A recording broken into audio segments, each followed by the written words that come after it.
Breakfast na. Breakfast na tayo. Plano namin matulog. Ano? Hindi namin nakatulog. Kaya mag-breakfast na kami. Ano? Vlog takeover ka na naman? So, vlog takeover. Let's go!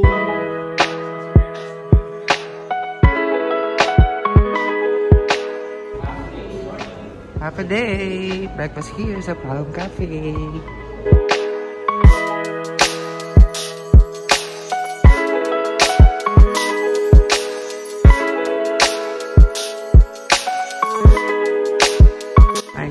Ang ganda. Breakfast namin dito. Ang view.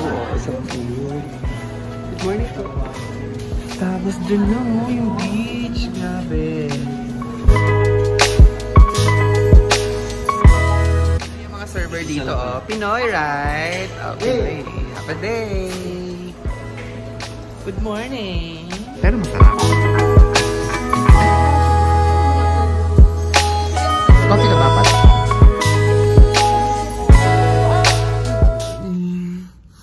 Nakatulog na mga 2 hours lang. It's time to go. Tingnan niyo yung room namin. Ito yung view dito sa room namin. Woo! Ito yung other hotels. Tapos dito sa kabilang side, mostly mga restaurants and other hotels din. First time natin mag-beach this year. Tapos sa Guam pa. Wow naman. Yeah, let's go na. Let's prepare. It's already 11. Call time namin is 11:30. So, get ready with me. May roommate ka na. May stylist ka pa. Or gusto pino-fold yung shorts ko. Grabe ka naman, Pat. Oh, hindi ko po siya jowa. Roommate ko lang po siya. Amphi. Thank you, Pat. Pinold niya. Oh. Laking bagay. Thank you, Papi. Yay! Palabas na kami. Natulog kami na 1.5. Shorts ang nagwagi according to Patrick. Mainit. Tayo dyan. Siyempre may shades tayo dyan. Time check, 11:26, Papi. We're going down. Let's go!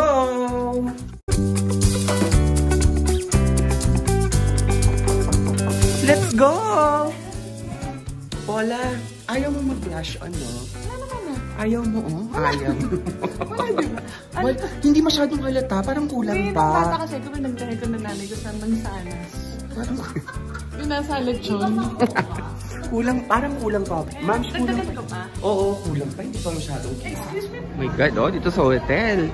Ang mga temptation, oh, Coach. Oh. Gucci. Tapos merong Michael Kors. So, ito yung labi ng hotel dito sa Dusit Thani. Dusit Hotel Beach Resort. Yan. Napakalawak niya. Kaya, ito, hanggang daan na lang ako dyan. Hanggang tingin. Kasi wala tayong budget para sa mga brand na yan.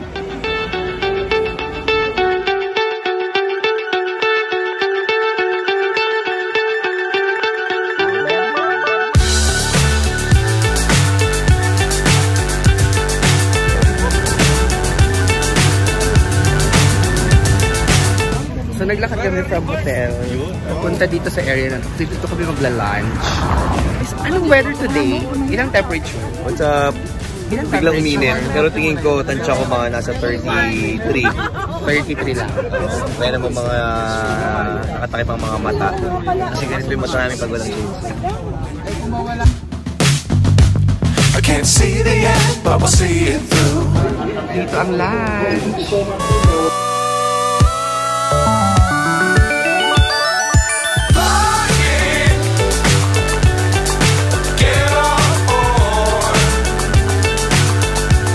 Kami ni Paula. Sa'yo. Salmon din. Salmon. Sa'yo. Ilang piraso? 1, 2, 3, 4, 5. Bakya naman. 5 yan, baka naman. Gusto mo din. Love the world, but keep the sky on your mind.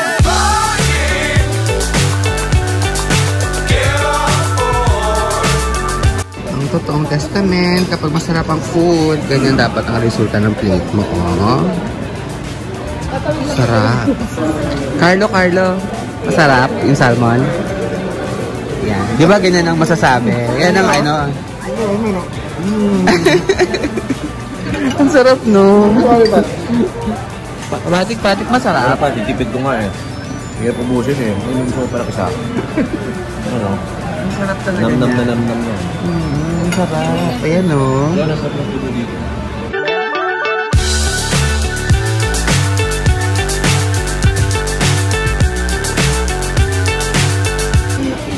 Oh my God! My weakness! Cake! Welcome to Brown! Birthday! Happy birthday! Happy birthday! What's up is down, what's left is right.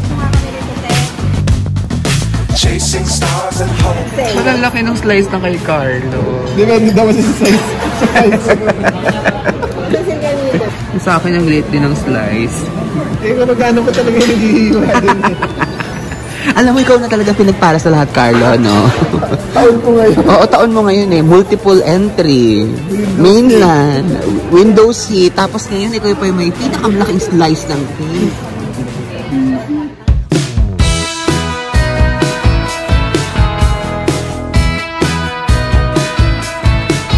The first place that we are going to is Two Lovers Point.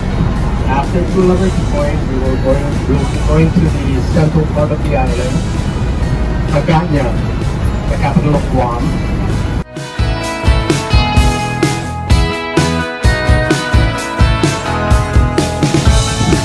Ito ang Two Lovers Point. Paula, kwento mo nga ulit yung Si kwento. Chamadoro. Chamadora. Oo. Then, they fell in love. So, ayun na nga, dahil may dalawang lovers. Tapos, against ang kanilang family.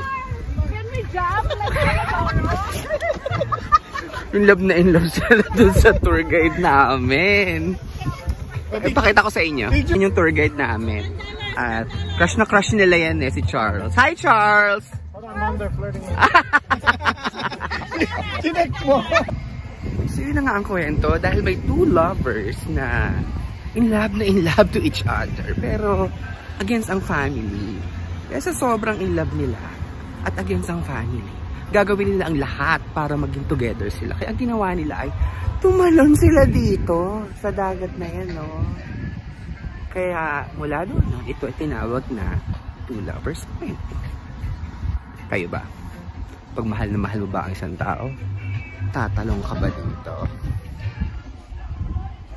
I'm not sure. Ito, mga nagsusumpaan na magmamahalan pero hindi nagsumpa ang tatalon dyan katulad ng Two Lovers.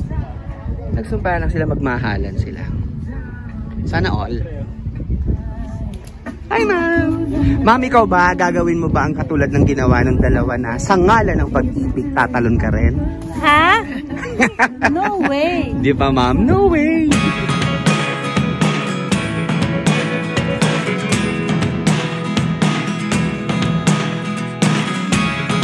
Never really know what's going on. Look at me sometimes like all you want to do is run. Hear me out. Poppy! What's up? Two Lovers Point. Two lovers! Eh! Ala ko, machichismis na naman talaga tayo. Machichika na naman kayo dyan.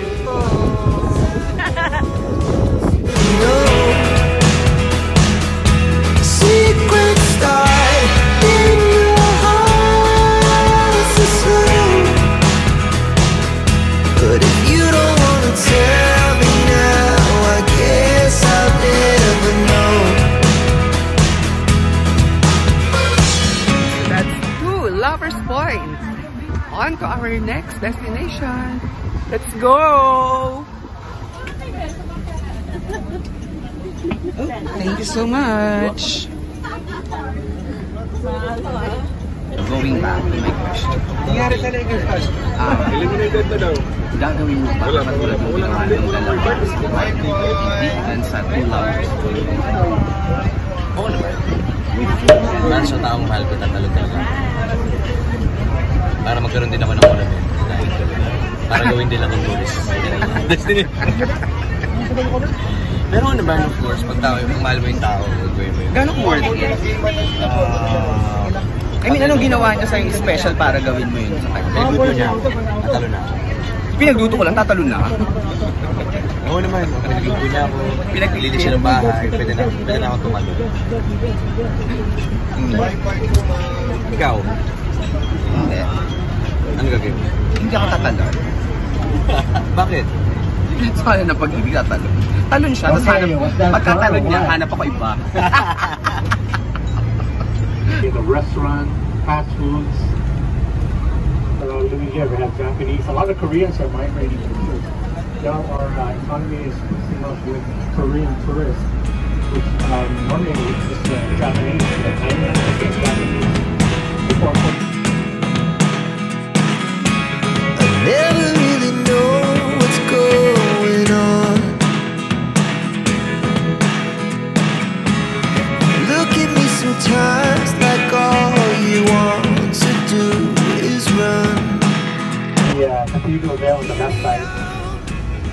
You ever know that's the Hagatmyan Cathedral. Now here we have several post offices like this.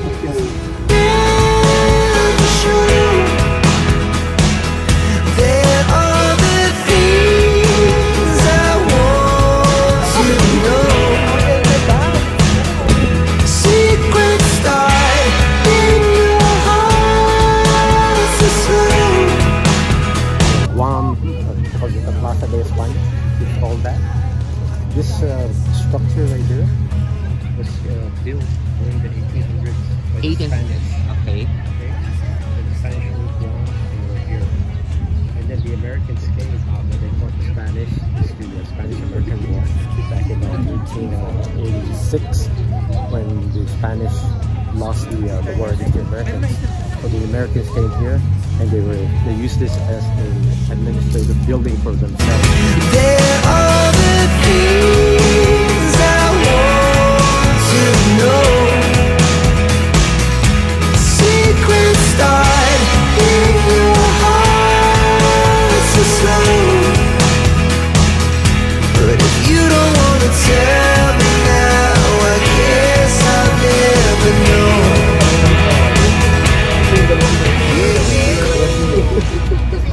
Dapat daw sa museum kami pupunta pero limited time na lang kasi almost closing time. Pinapipili kami, museum or Kmart?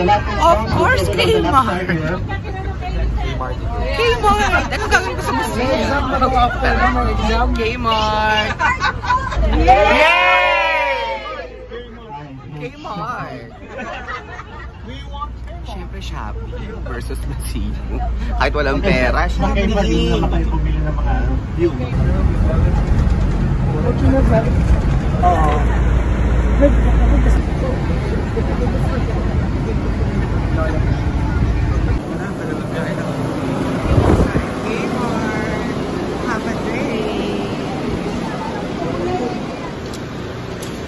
Simula na tayo mag-shopping dito sa Kmart at tingnan natin kung ano mabibili natin dito sa Kmart. Oh my god, almond. Almond is $2 for $3. Oh, this is Guam chocolate. Yes, we have dark macadamia chocolate. And we have milk chocolate. That's dark. It's the dark. And this one milk. And crispy. 3 kinds of chocolate. That's dark. That's dark. This one milk. This is milk. Yes.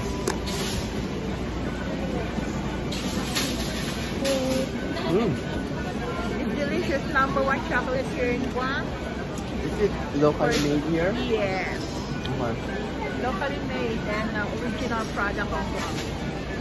So, 1 down tayo. Wala na tayo. Macadamia nuts na pasalubong. Wala. Oh, masaya na naman ang mga kaibigan. Ang mga pamangkin. Tignan natin kung ano pa mabibili natin dito. Ito na mga napamili natin. Salubong. Nalagay pa naman dito sa wrap yung wrap namin para hindi na sa it's right? Thank you so much. Oh my God. Nakakaiyak. Na-late ako sa full time sa bus. So pag akyat ko dito, lahat nandito na sila. Tapos, lahat sila nagpapalakpak. Pinapalakpakan nila ako lahat. Pero, parang happy naman yung palakpakan nila. So, hindi naman medyo nakakaya masyado. Pero, ang nasabi ko na lang po. Ha? Pinamili. Oo, dahil sa pinabili, na late ako, palakpakan sila guys. So, pag akyat ko, palakpakan sila. Nakakahiya. Pero masaya naman yung palakpak. Especially si Marjo. Masaya naman sila nagwapalakpakan. But anyways, kaya kasi ako na late. Dahil nagbayad ako sa counter. Tapos, pinagbilhan ko ng mga macadamia chocolates. Siguro sa tuwa niya sa akin, pinagamit niya sa akin ng discount card. Discount yung kanya, pinagamit niya sa akin yung kanyang membership number dun sa Kmart para for further discount. So, nung ginamit ko siya, naka-discount din ako ng like $6 yung na-discount ko. Or 4 yata or $5. I'm not sure. Nilagay ko dyan sa comment. Ay, sa screen kung magkano yung na-discount ko. So, nakakatuwa lang kasi kanina ko lang siya na-meet. So, mila lang sa akin tsokolate. And for somebody like me, hindi naman ako kilala. Hindi naman ako influencer na ipagamit. Nakakatuwa lang.